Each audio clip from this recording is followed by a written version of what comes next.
Hi అండి. నమస్తే అందరికీ. Welcome to native foods. నేను మీ శృతిరాజ్.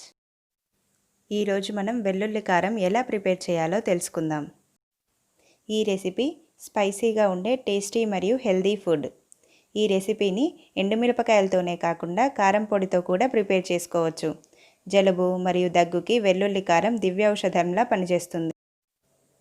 రోజు మనం భోజనం చేసేటప్పుడు వేడివేడి అన్నంలోకి కర్రీ కంటే ముందుగా వెల్లుల్లి కారంని కొంచెం అన్నంతో కలుపుకొని తినాలి.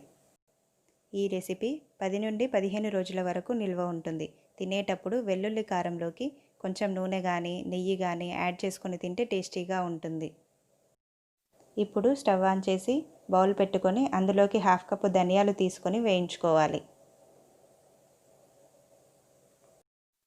ధనియాలను దోరగా వేయించుకోవాలి.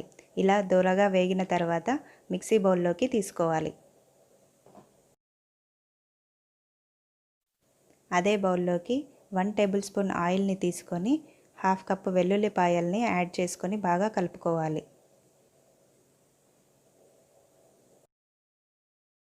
వెల్లుల్లిపాయలు గోల్డెన్ కలర్లోకి మారేంత వరకు వేయించుకోవాలి. ఇప్పుడు వెంటనే స్టవ్ ఆఫ్ చేసి ఒక ఫుల్ కప్పు కారం పొడిని యాడ్ చేసి మిక్స్ చేసుకోవాలి. స్టవ్ ఆఫ్ చేసిన తర్వాత మాత్రమే కారం పొడిని యాడ్ చేసుకోవాలి, లేకపోతే కారం పొడి మాడిపోతుంది. ఇప్పుడు ఈ మిశ్రమాన్ని ధనియాలున్న మిక్సీ బౌల్లోకి తీసుకోవాలి. ఇప్పుడు బాగా మిక్స్ చేసుకోవాలి.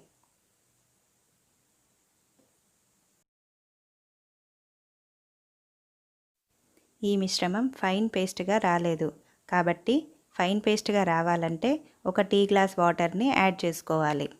తర్వాత 2 టీ స్పూన్స్ సాల్ట్ని యాడ్ చేసుకొని ఫైన్ పేస్ట్గా వచ్చేంత వరకు మిక్స్ చేయాలి.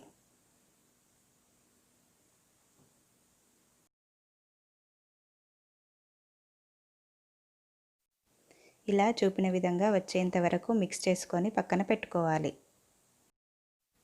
స్టవ్ ఆన్ చేసి బౌల్ పెట్టుకొని మీడియం ఫ్లేమ్లోకి మంటని మార్చుకోవాలి. ఆయిల్ వేడయ్యాక 1 టీ స్పూన్ జీలకర్రని యాడ్ చేసుకోవాలి. తర్వాత 1 టీ స్పూన్ ఎండుమిర్చి సీడ్స్ని యాడ్ చేసుకోవాలి.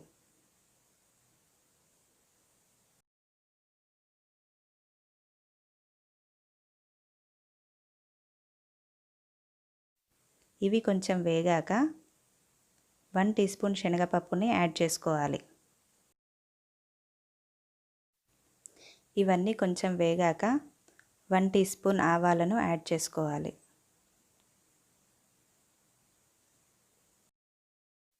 మంటని మీడియం ఫ్లేమ్లోనే ఉంచి ఇవన్నీ మాడకుండా బాగా మిక్స్ చేసుకోవాలి. తర్వాత కరివేపాకును యాడ్ చేసుకొని వేయించుకోవాలి.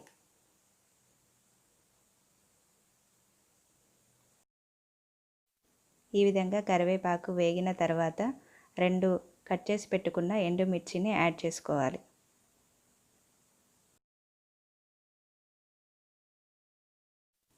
ఈ విధంగా కలుపుతూ ఎండుమిర్చిని కూడా దోరగా వేయించుకోవాలి.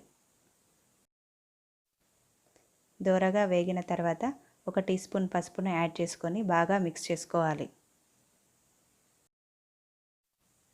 ఇప్పుడు ముందుగా సిద్ధం చేసి పెట్టుకున్న వెల్లుల్లి కారం పేస్ట్ని యాడ్ చేసుకొని బాగా మిక్స్ చేసుకోవాలి.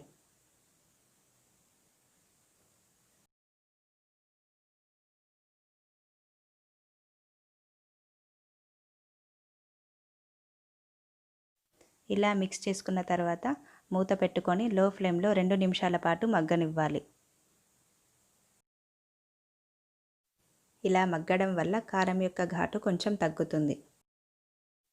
ఇప్పుడు స్టవ్ ఆఫ్ చేసుకొని ఈ వెల్లుల్లి కారం రెసిపీని ఒక బౌల్లోకి సర్వ్ చేసుకోవాలి. ఎంతో టేస్టీగా ఉండే స్పైసీ అండ్ హెల్దీ వెల్లుల్లి కారం రెడీ. ఈ రెసిపీని మీరు ట్రై చేయండి, కామెంట్ చేయండి.